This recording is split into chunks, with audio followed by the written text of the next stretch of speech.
Welcome to sociology classes. मैं हूं आपका दोस्त, आपका गाइड शिव। आज हम एक बहुत इंपॉर्टेंट टॉपिक को कवर करेंगे। आज हम डेमोग्राफी को इन डिटेल समझने की कोशिश करेंगे। हम जब भी पॉपुलेशन के रिगार्डिंग स्टडी करते हैं, सेंसस हो या फिर पॉपुलेशन इन इंडिया हो, कोई भी चीज हो जहां पर पॉपुलेशन को स्टडी किया जाता है, वहां पर ये जो डेमोग्राफी है ये हम पढ़ते हैं। डेमोग्राफी के रिगार्डिंग बहुत सारे कॉन्सेप्ट, इंडिकेटर्स हम वहां पर समझते हैं। तो आज का क्लास आपको बहुत ज्यादा मदद करने वाली है जब भी आप पॉपुलेशन स्टडीज के रिगार्डिंग टॉपिक को पढ़ेंगे।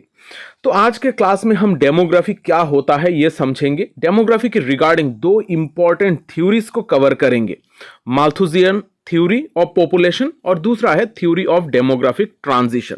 फिर हम देखेंगे पॉपुलेशन एक्सप्लोजन के बारे में।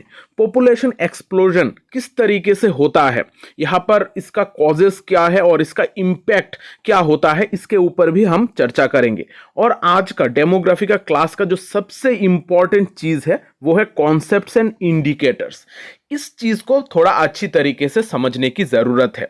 हम जब भी एग्जाम देते हैं तो इस कॉन्सेप्ट्स एंड इंडिकेटर्स से ही क्वेश्चंस आते हैं। तो ये आखिरी जो पोर्शन होगा इसको थोड़ा अच्छी तरीके से कवर करने की कोशिश कीजिएगा। ज्यादातर क्वेश्चन इसी जगह से बनते हैं। तो डेमोग्राफी का जो क्लास है ये आज हम शुरुआत करेंगे, ये आप आज कवर करेंगे। और यहां पर जो भी टॉपिक्स है किसी भी चीज को आप छोड़ नहीं सकते हो। जब भी आप पॉपुलेशन के रिगार्डिंग स्टडी करोगे ये सारी चीजें आपको जरूरत पड़ती रहेगी। तो पहले हम ये समझते हैं कि डेमोग्राफी कौन सी चीज को कहा जाता है।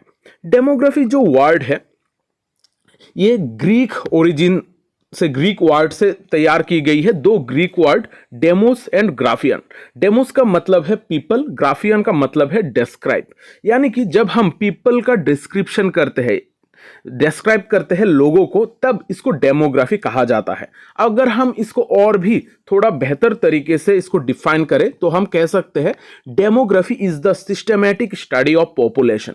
जब हम पॉपुलेशन को सिस्टमैटिकली स्टडी करते हैं, इसको हम बेहतर तरीके से एनालाइज करते हैं, इसके अलग अलग कंपोनेंट्स को समझते हैं, इसके कॉजेस और कॉन्सिक्वेंसेस, ये सारी चीजों को जब पढ़ते हैं इसको हम कहते हैं डेमोग्राफी।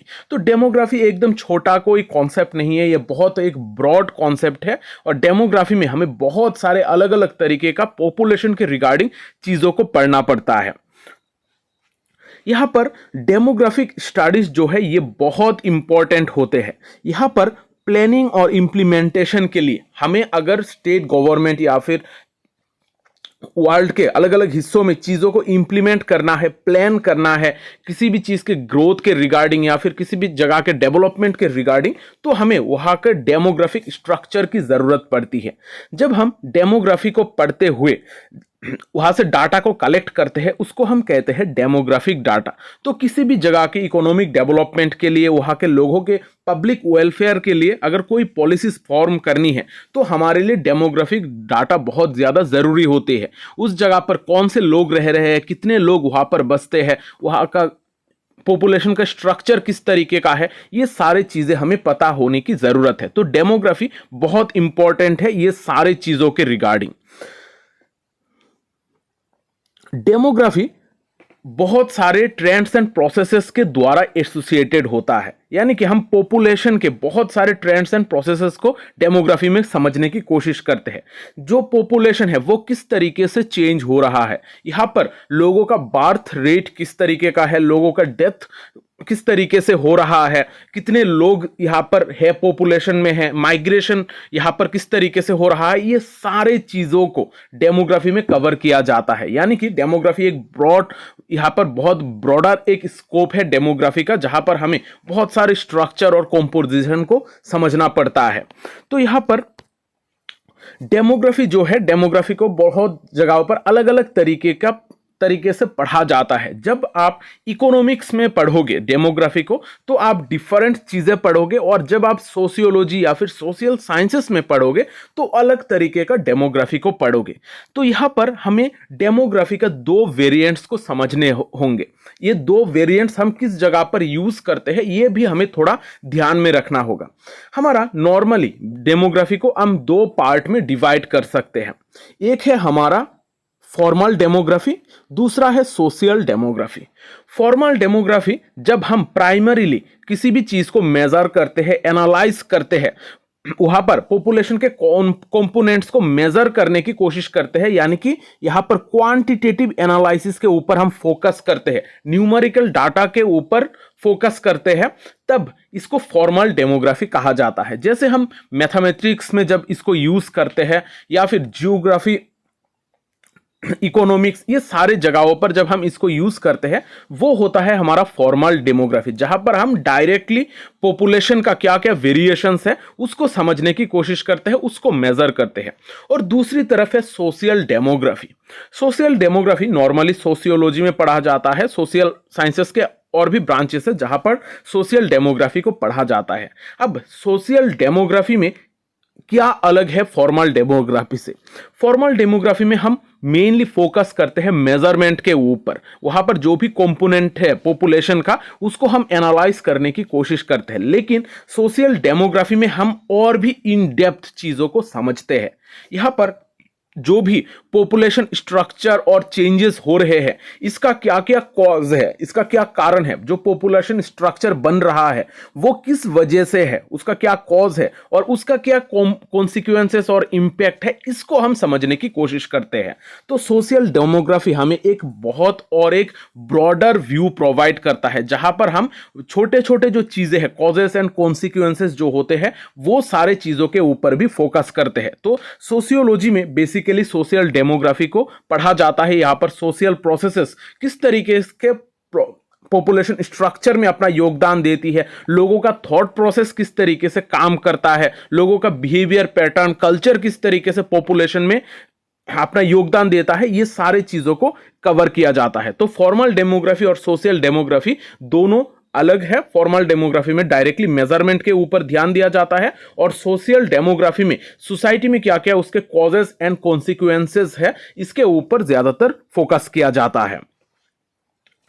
अब हम एक एक करके थ्योरीज को डिस्कस करेंगे।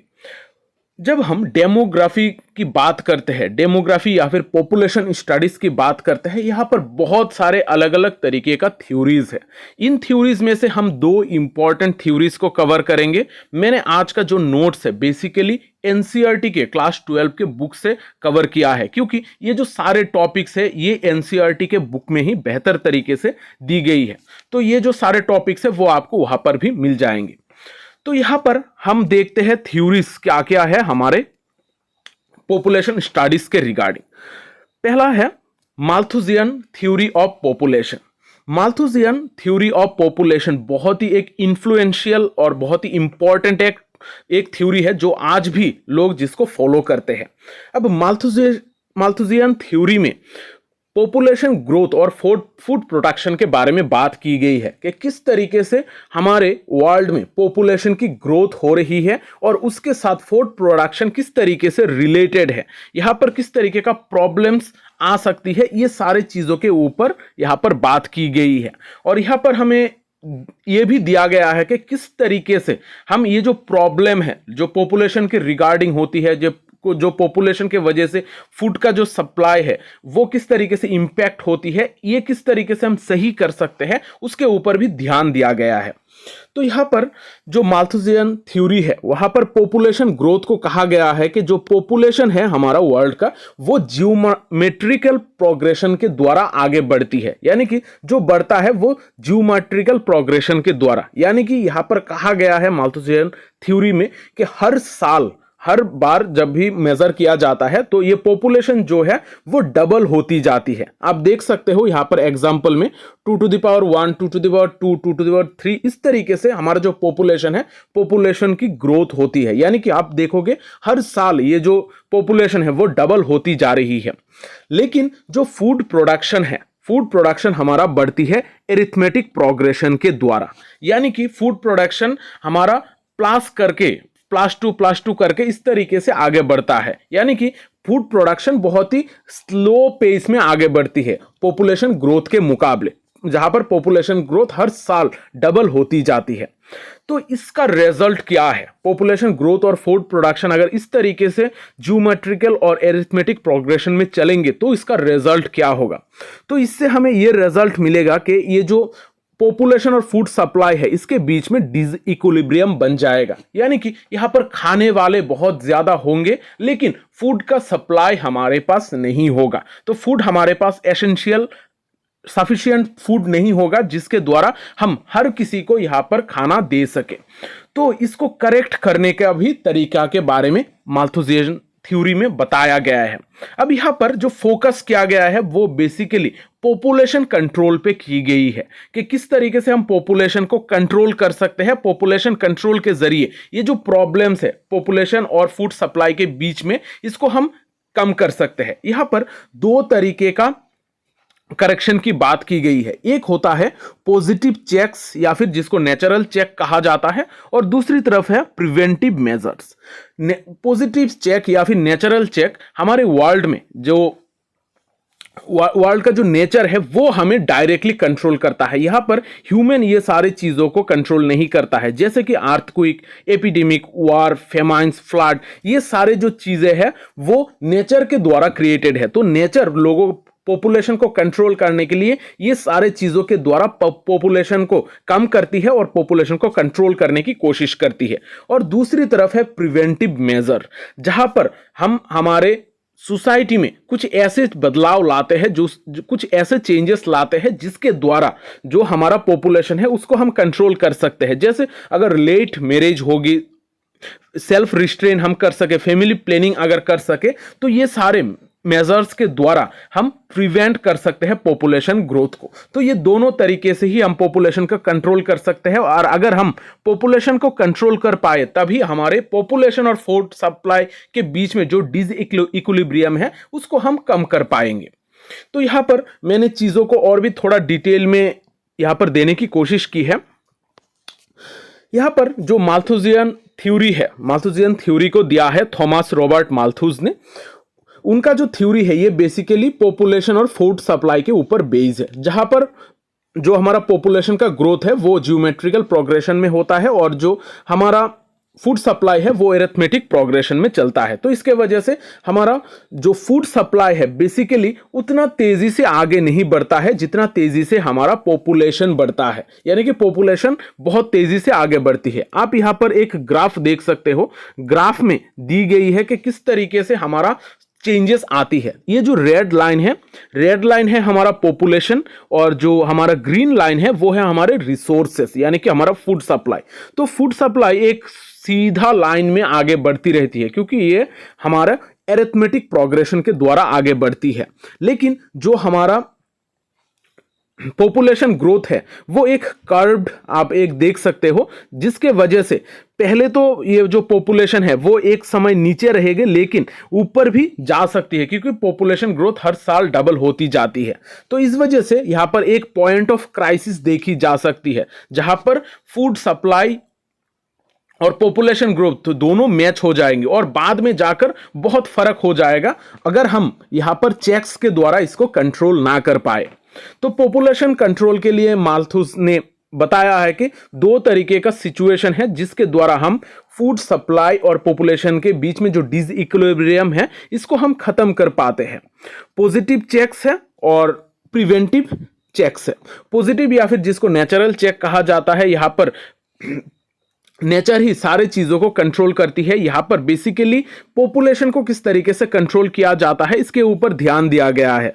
तो यहां पर जैसे वार्स, फेमाइंस, अर्थक्वेक, फ्लड, ये सारी चीजें हमारी नेचुरल चेक्स है। और प्रिवेंटिव चेक्स में हम ह्यूमंस किस तरीके से पॉपुलेशन को कंट्रोल कर सकते हैं इसके बारे में बात की गई है। जैसे हम पॉपुलेशन को कंट्रोल कर सकते हैं celibacy, late marriage, family planning, इस तरीके का चीजों के द्वारा। अब हम देखते हैं हमारा next theory of demographic transition. अब डेमोग्राफिक ट्रांजिशन एक ऐसा थ्योरी है जहां पर हमारा पॉपुलेशन ग्रोथ किस तरीके से होता है और पॉपुलेशन ग्रोथ इकोनॉमिक डेवलपमेंट के साथ किस तरीके से रिलेटेड है, इसको हमें समझाने की कोशिश करता है। यानी कि हम डायरेक्टली ये कह सकते हैं कि डेमोग्राफिक ट्रांजिशन थ्योरी हमें पॉपुलेशन ग्रोथ और इकोनॉमिक डेवलपमेंट के बीच में जो रिलेशनशिप है ये हमें समझाने की कोशिश करता है। जितना ज्यादा हमारा इकोनॉमिक डेवलपमेंट होगा उसी के अकॉर्डिंग हमारा पॉपुलेशन का भी ग्रोथ होगा। तो यहां पर डेमोग्राफिक ट्रांजिशन थ्योरी में 3 स्टेजेस के बारे में बात की गई है कि 3 स्टेजेस के द्वारा हमारा पॉपुलेशन जो है वो आगे बढ़ता है। पॉपुलेशन का ग्रोथ हम इस तरीके से हर कंट्री में, जो भी कंट्री इस तरीके का स्टेजेस से होकर गुजरती है वहां पर हम देख सकते हैं। फर्स्ट जो स्टेज है वो है जहां पर हमारा जो सोसाइटी है वो अंडर डेवलप्ड रहती है, यहाँ पर टेक्नोलॉजिकली बैकवर्ड होती है, यानी कि यहाँ पर किसी भी तरीके का डेवलपमेंट नहीं हुआ है। जब इस तरीके का डेवलपमेंट नहीं होता है तो हमारी सोसाइटी में हाई बर्थ रेट होता है, यानी कि लोग यहाँ पर इलिटरेट है, लोग यहाँ पर पॉपुलेशन कंट्रोल के बारे में नहीं जानते हैं, तो यहाँ पर जो बर्थ रेट है वो हाई होता है। लेकिन बर्थ रेट होने के साथ साथ यहाँ पर जो डेथ रेट है, यानी कि जो लोगों के मौत की संख्या है वो भी बहुत ज्यादा होती है, क्योंकि यहाँ पर इतना ज्यादा मेडिकल इंफ्रास्ट्रक्चर डेवलप नहीं होता है, जिसके वजह से जो लोगों की मौत है वो भी ज्यादा होती है। यहाँ पर बर्थ रेट भी हाई है और डेथ रेट भी हाई है। अब ये दोनों चीजों के होने के वजह से क्या होता है, यहाँ पर जो पॉपुलेशन ग्रोथ है वो भी लो तरीके से आगे बढ़ता है, क्योंकि यहाँ पर लोगों की जन्म भी ज्यादा होती है, मौत भी ज्यादा होती है, तो यहाँ पर पॉपुलेशन ग्रोथ लो होता है। लेकिन जब ये स्टेज सेकंड स्टेज में जाता है, जब under developed technologically backward society से जब सोसाइटी थोड़ा आगे बढ़ता है, जहां पर डेवलपिंग स्टेज में जाकर पहुंचती है, तब यहां पर हम थोड़ा अलग तरीके का चीजें देखते हैं। यहां पर जो बर्थ रेट है वो हाई रहता है, लेकिन जो डेथ रेट है वो लो हो जाता है। अब इसको थोड़ा समझिएगा। जब हमारा सोसाइटी पहले बैकवर्ड था, वहां पर मेडिकल फैसिलिटीज इतना ज्यादा नहीं था, लोगों के पास एजुकेशन इतना ज्यादा नहीं था, लेकिन जब हमारे सोसाइटी थोड़ी थोड़ी करके डेवलप होती रहती है तो यहाँ पर जो मेडिकल फैसिलिटीज है, लोगों का अवेयरनेस है वो धीरे धीरे बढ़ता है। जो अपना हेल्थ को केयर करना है या फिर बच्चों को देख रेख करना है, ये सारी चीजों के बारे में लोग अवेयर हो जाते हैं। तो यहाँ पर बर्थ रेट तो हाई रहता है, लेकिन जो डेथ रेट है वो लो हो जाता है। तो इसके वजह से जो पॉपुलेशन का ग्रोथ है वो यहाँ पर हाई हम देख सकते हैं। जो सेकंड स्टेज है वहां पर हाई पॉपुलेशन ग्रोथ होती है। फिर हम आते हैं हमारा थर्ड या फिर फाइनल स्टेज में। अब ये जो फाइनल स्टेज में है, यहां पर हमें लो पॉपुलेशन ग्रोथ देखने को मिलती है। ये बेसिकली हम डेवलप्ड कंट्रीज में देखते हैं। डेवलप्ड कंट्रीज में क्या होता है, यहां पर जो मेडिकल फैसिलिटीज वो तो बेहतर होती है, लेकिन लोग अपने बच्चों को लेकर, पॉपुलेशन को लेकर बहुत ज्यादा अवेयर होते हैं। लोग बहुत ज्यादा टेक्नोलॉजिकली एडवांस होते हैं और इतने ज्यादा जो घर परिवार है, फैमिली प्लानिंग है, ये सारी चीजों के ऊपर ध्यान देते हैं। तो इसके वजह से यहां पर हमें डेवलप्ड कंट्रीज में लो बर्थ रेट देखने को मिलता है, साथ ही साथ लो डेथ रेट देखने को मिलता है। इसके वजह से यहां पर लो पॉपुलेशन का ग्रोथ हम देखते हैं। अगर हम इंडिया की बात करें, इंडिया में ये जो पॉपुलेशन का ग्रोथ का स्टेज है ये हम सेकेंड स्टेज में अभी तक है। हम थर्ड स्टेज में नहीं पहुंच पाए हैं, क्योंकि हमारा जो बर्थ रेट है हम अभी तक कंट्रोल नहीं कर पाए हैं। अब हम बात करते हैं इसी थ्योरी ऑफ डेमोग्राफिक ट्रांजिशन के रिलेटेड और एक टॉपिक पॉपुलेशन एक्सप्लोजन के बारे में। पॉपुलेशन एक्सप्लोजन का टॉपिक जो है ये हमारे सिलेबस में डायरेक्टली इंक्लूडेड होता है। यहाँ पर इसका इम्पैक्ट क्या है, इसका कॉन्सिक्वेंसेस, कॉजेस क्या है, ये सारी चीजों के बारे में हम देखेंगे। अब पॉपुलेशन एक्सप्लोजन हम कौन सी चीज को कहते हैं, जब किसी भी एक स्पेसिफिक एरिया या फिर किसी भी एक ग्रुप ऑफ पीपल में जब पॉपुलेशन बहुत ही रैपिडली इंक्रीज करती रहे, यानी कि बहुत ही रैपिडली जब लोग बढ़ते रहेंगे, तब इसको हम पॉपुलेशन एक्सप्लोजन कहेंगे। ये जो पॉपुलेशन एक्सप्लोजन है ये हम डेमोग्राफिक ट्रांजिशन थ्योरी में सेकेंड स्टेज में इसको देखते हैं। सेकेंड स्टेज के दौरान जो भी चीजें, जिस तरीके का पॉपुलेशन का ग्रोथ होता है, उसको हम पॉपुलेशन एक्सप्लोजन कह सकते हैं। अब पॉपुलेशन एक्सप्लोजन का बहुत सारे कारण है, बहुत सारे कॉजेस है, लेकिन इनमें से जो सबसे मेजर कॉज है वो है डिक्लाइन ऑफ डेथ रेट्स, यानी कि जो डेथ रेट्स है वो हमारा सेकेंड स्टेज में कम हो जाता है, लेकिन जो बर्थ रेट है वो हाई रह जाता है, क्योंकि हमारा जो रिप्रोडक्टिव बिहेवियर है जो हम पुराने जमाने में करते आ रहे हैं उसी तरीके का हमारा रिप्रोडक्टिव बिहेवियर अनचेंज्ड रह जाता है। तो यहां पर डेथ रेट्स कम हो जाती है और जो बर्थ रेट्स है वो हाई ही रहती है। तो इसके वजह से हमारा मेजरली हम पॉपुलेशन एक्सप्लोजन देखते हैं। अब इस तरीके का ट्रांजिशन हम वेस्टर्न यूरोप में 19th से लेकर 20th सेंचुरी के बीच में देखते हैं। और हम अगर इंडिया की बात करें, इंडिया भी ये सेकेंड स्टेज में ही है। इंडिया में आज भी जो मॉर्टेलिटी रेट है ये बहुत कम है, लेकिन जो बर्थ रेट है ये बहुत हाई है। तो हम कह सकते हैं इंडिया सेकेंड स्टेज में है और यहां पर पॉपुलेशन एक्सप्लोजन इंडिया में अभी तक चल रहा है। अब ये जो पॉपुलेशन एक्सप्लोजन है इसके बहुत सारे कॉजेज हैं। सिर्फ ऐसा नहीं है कि मैंने थोड़ी देर पहले जो मेजर कॉज की बात की है वो सिर्फ है, इसके अलावा बहुत सारे और कॉजेज हैं। देखते हैं एक एक करके क्या क्या कॉजेज है हमारा पॉपुलेशन एक्सप्लोजन का। पॉपुलेशन एक्सप्लोजन का कारण है हमारा डिक्लाइनिंग डेथ रेट, क्योंकि हमारा जो मेडिकल फैसिलिटीज है, इंफ्रास्ट्रक्चर है, ये बहुत ज़्यादा बेहतर होने की वजह से लोगों की मौत अब कम होती है, डेथ रेट इस वजह से कम हो गई है। लेकिन साथ ही साथ जो हमारा बर्थ रेट है वो हाई रह जाती है। बहुत सारे कल्चरल और रिलीजियस बिलीफ के वजह से हमारा जो फैमिलीज है इसको बड़ा रखने में हम आज भी विश्वास रखते हैं, तो इसके वजह से जो बर्थ रेट है वो हाई रहती है। यहाँ पर हम देखते हैं अर्ली मैरिजेस। जिस भी सोसाइटी में अर्ली मैरिजेस का प्रावधान है उस जगह पर हमें बर्थ रेट हाई देखने को मिलता है, क्योंकि जो भी लड़की होती है वो बहुत सारे बच्चे को पैदा करने की उसके पास वक्त रहता है, या फिर वो अनएजुकेटेड रह जाती है फैमिली प्लानिंग के बारे में। उस अर्ली मैरिज के वजह से उसको फैमिली प्लानिंग ये सारी चीज़ों के बारे में पता ही नहीं होता है। फिर हम देखते हैं लैक ऑफ एजुकेशन। जितना ज़्यादा एजुकेशन लोगों तक नहीं पहुंचती है, जो इनके पास एजुकेशन नहीं है, वहां पर हम ज़्यादातर इस तरीके का पॉपुलेशन का ग्रोथ हम देखते हैं। यहाँ पर उनके पास फैमिली प्लानिंग का कॉन्सेप्ट नहीं होता है, वहाँ पर अनप्लान्ड प्रेगनेंसीज आ जाती है। तो ये सारी चीज़ों के वजह से, एजुकेशन का लैक होने के वजह से भी हम पॉपुलेशन एक्सप्लोजन देखते हैं। फिर एग्रीकल्चरल एडवांसमेंट के वजह से जो फेमाइन के वजह से जो पहले डेथ होती थी उस तरीके का फेमाइन आज हम नहीं देखते हैं। तो फूड प्रोडक्शन जो है वो हमारा बेहतर हो गई है, जो लोगों को फीड कर पा रही है। फिर हम देखते हैं improved medical facilities. Medical facilities improvement के वजह से, जैसे आजकल वैक्सीनेशन दी जाती है बच्चों को, फिर एंटीबायोटिक्स और भी बहुत सारे फैसिलिटीज है जिसके द्वारा जो लोग बहुत सालों तक, बहुत वक्त तक जीते हैं। यहाँ पर लोगों का जो लाइफ एक्सपेक्टेंसी है वो बढ़ चुका है। यहाँ पर बहुत सारे जगहों पर रिलीजियस एंड सोशल फैक्टर्स भी मैटर करते हैं। बहुत सारे ऐसे रिलीजियस फैक्टर्स है, बहुत सारे ऐसे सोसाइटी है जहां पर हाई फर्टिलिटी रेट को प्रमोट किया जाता है। आज भी ज्यादा बच्चे अगर होंगे उनका तो उसको बेहतर मानते हैं। तो इस तरीके का सोच के वजह से भी हमारा पॉपुलेशन जो है वो दिन ब दिन बढ़ रहा है, पॉपुलेशन एक्सप्लोजन हो रहा है। अब ये जो पॉपुलेशन एक्सप्लोजन हो रहा है इसका इंपैक्ट क्या है, यहाँ पर हम देखते हैं प्रेशर ऑन रिसोर्सेस। हमारे जो रिसोर्सेस है वो तो इतना ज़्यादा नहीं बढ़ पा रही है। नेचुरल रिसोर्सेस जैसे वाटर, फूड, फ्यूल, ये सारे चीज़ों को हम ओवर एक्सप्लॉयट करते जा रहे हैं। हमारा रिसोर्सेस बहुत ही तेज़ी से ख़त्म होती जा रही है पॉपुलेशन एक्सप्लोजन के वजह से। यहाँ पर अनएम्प्लॉयमेंट रेट बहुत ज़्यादा है, क्योंकि लोगों के पास जॉब नहीं होता है पॉपुलेशन एक्सप्लोजन के वजह से, जिसके वजह से यहाँ पर अनएम्प्लॉयड रह जाते हैं लोग।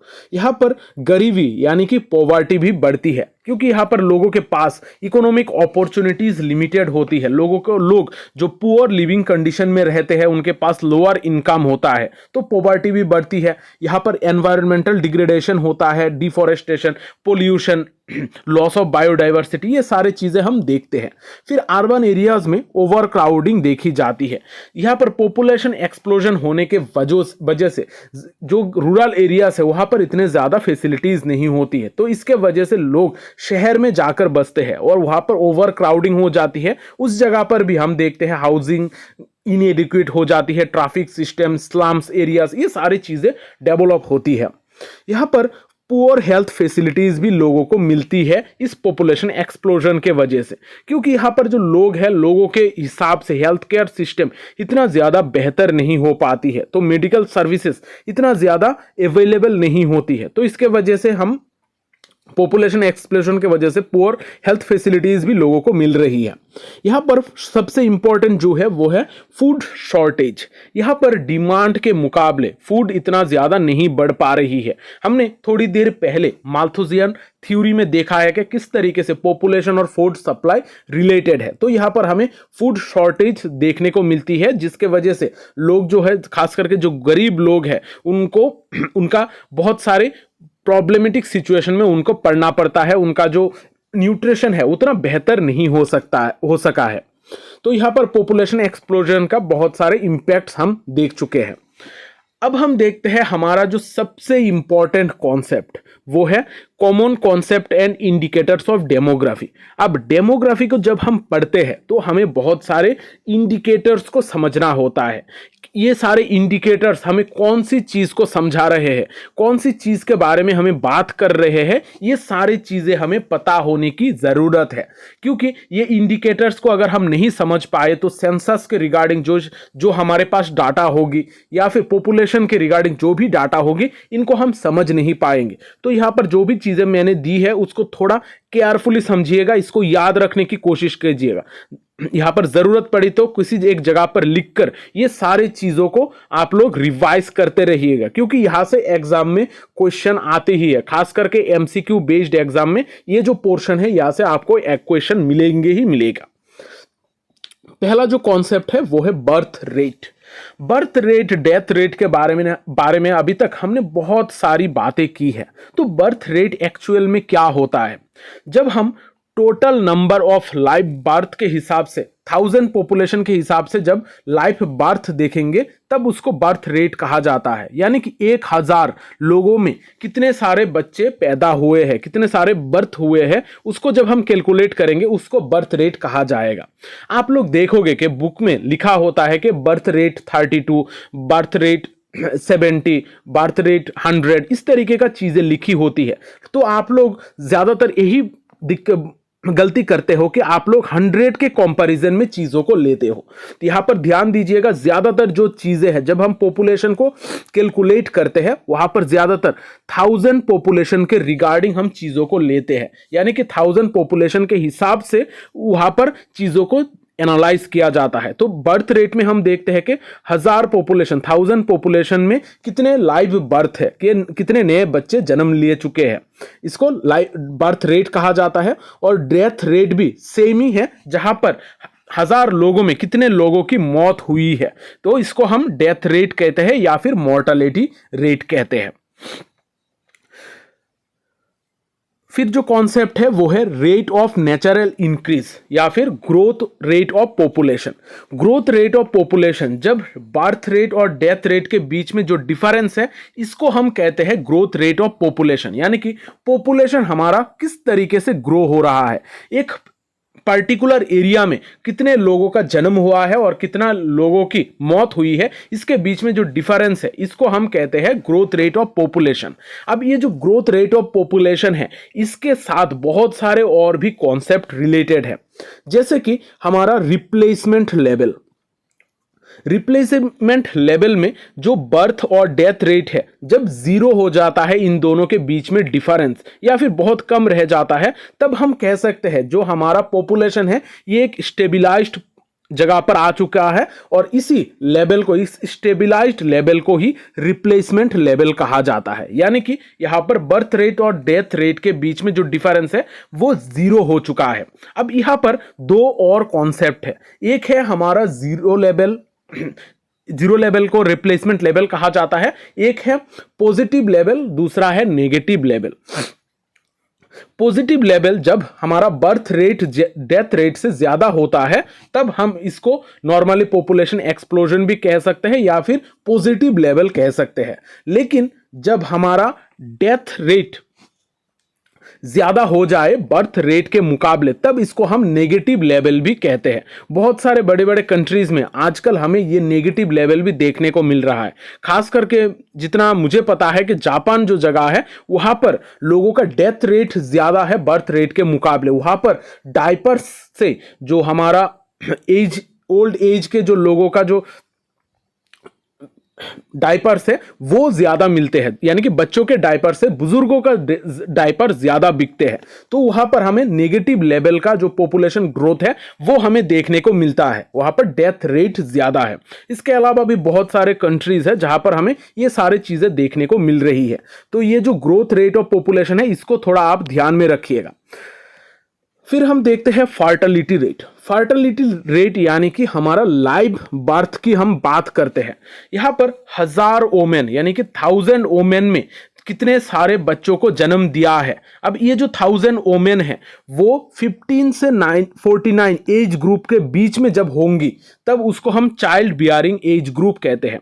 कोई भी अगर चाइल्ड बियरिंग एज ग्रुप में है तो वहां से हम 1000 वोमेन लेंगे, उनके बीच में 1000 वोमेन ने कितने सारे बच्चों को जन्म दिया है, जब इसको हम काउंट करेंगे इसको हम कहते हैं फर्टिलिटी रेट। यहां पर एज ग्रुप आप लोग थोड़ा ध्यान में रखिएगा, 15 से लेकर 49 तक हम चाइल्ड बियरिंग एज ग्रुप इसको कहते हैं। फिर हमारा आता है इन्फेंट मोर्टेलिटी रेट। इन्फेंट यानी कि जो हमारा छोटा बच्चा है, बेबी है, इसको हम इन्फेंट कहते हैं। तो इन्फेंट मोर्टेलिटी रेट कहा जाता है जब कोई एक बच्चे की जन्म होता है और जन्म से लेकर उसका 1 साल तक जो वक्त है उसमें अगर कोई बच्चा मर जाता है तो इस काउंट में आता है। जब 1000 बच्चे जन्म लेते हैं उस 1000 बच्चे में 1 साल के अंदर कितने सारे बच्चे मर गए हैं, इसको जब हम काउंट करते हैं इसको कहा जाता है इन्फेंट मोर्टेलिटी रेट। यानी कि इन्फेंट जो है वो मर जाते हैं 1 साल के वक्त के अंदर ही, इसको इन्फेंट मोर्टेलिटी रेट कहा जाता है। फिर हम देखते हैं मैटरनल मोर्टेलिटी रेट।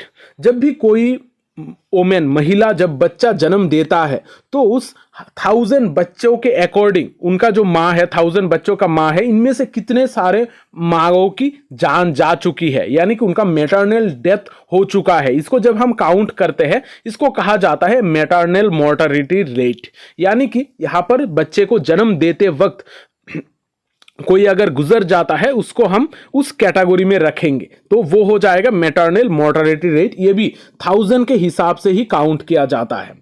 फिर हम देखते हैं लाइफ एक्सपेक्टेंसी। लाइफ एक्सपेक्टेंसी यानी कि हम एवरेज एक पर्सन किसी भी एक एरिया में स्पेसिफिक जगह पर कितने साल तक सरवाइव कर सकेगा, जी सकेगा। हमारा जो लाइफ एक्सपेक्टेंसी है वो पहले बहुत कम था, बहुत सारे अलग अलग रीजन के वजह से लोगों की मौत होती थी, लेकिन आजकल हमारा लाइफ एक्सपेक्टेंसी बहुत ज्यादा बढ़ गई है क्योंकि मेडिकल फैसिलिटीज बेहतर हो चुकी है। लोग इसके द्वारा, मेडिकल फैसिलिटीज के द्वारा लोग ज्यादा सालों तक जी पाते हैं। तो यहाँ पर लोगों की डेथ कौन सी एज में हो रही है इसको काउंट करके ये जो लाइफ एक्सपेक्टेंसी है वो निकाला जाता है। एक स्पेसिफिक पीरियड ऑफ टाइम में लोग कितने सालों तक जी रहे हैं इसको लाइफ एक्सपेक्टेंसी कहा जाता है। और ये जो लाइफ एक्सपेक्टेंसी है ये वर्ड आपको बहुत सारे जगहों पर मिलेगा। फिर हमारा जो कॉन्सेप्ट है वो है सेक्स रेशियो। अब सेक्स रेशियो में हम बहुत ज्यादा गड़बड़ करते हैं, इसको थोड़ा ध्यान में समझिएगा। सेक्स रेशियो जब 1000 मेल के अकॉर्डिंग जितना फीमेल होंगे उसको, उस नंबर को हम कहते हैं सेक्स रेशियो। यहां पर इस वजह से जो 1000 मेल है, मेल को एक स्पेसिफिक पॉइंट रखा जाता है, मेल के अकॉर्डिंग यहां पर फीमेल्स को काउंट किया जाता है। जब आपको बताया जाएगा कि एक स्टेट में सेक्स रेशियो 973 है, इसका मतलब है वहां पर 1000 मेल के मुकाबले 973 फीमेल है। तो यहां पर हमारा सेक्स रेशियो मेल के मुकाबले फीमेल्स कितने हैं उसको कहा जाता है, फीमेल के नंबर को कहा जाता है पर 1000 मेल्स के अकॉर्डिंग। फिर जो कॉन्सेप्ट है वो है age structure of the population. अब age structure of the population जब हमारा टोटल पॉपुलेशन के मुकाबले किसी भी एक स्पेसिफिक एज ग्रुप में जितने सारे संख्या में लोग हैं उसको हम age structure of the population कहते हैं।